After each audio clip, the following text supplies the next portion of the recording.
tonight, the government has been forced to revise the 2023-2024 supplementary budget from 3.7 trillion shillings to 3.9 trillion shillings to service interest on loans. The adjustment in the mini-budget is largely due to a weak Kenya shillings, which has lost its value by 7% to the US dollar, according to the Central Bank of Kenya, driving up interest rates on loans. The Controller of Budget and the Central Bank of Kenya are now advising the government to expand the country's revenue base and cut wasteful expenditures.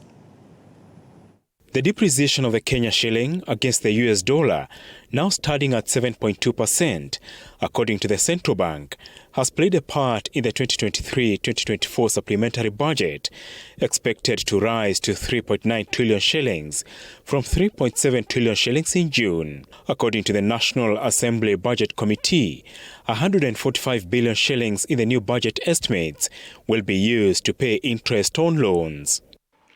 The reason why we are making this supplementary budget, number one, is to take care of debts repayment and especially interest rate repayment. From the time we read our budget in June to date, we have had to revise our interest repayment by 145 billion Kenya shillings. Data from the central bank shows external debts from the month of July to October increased by 382.6 billion shillings and 6.9 billion shillings on account of exchange rate depreciation.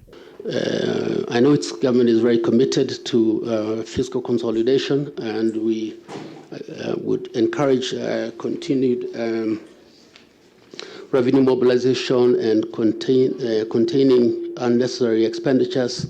Owing to the financial constraints, the Cabinet, in a resolution early last month, proposed to reduce recurrent budget for each ministry by 10%.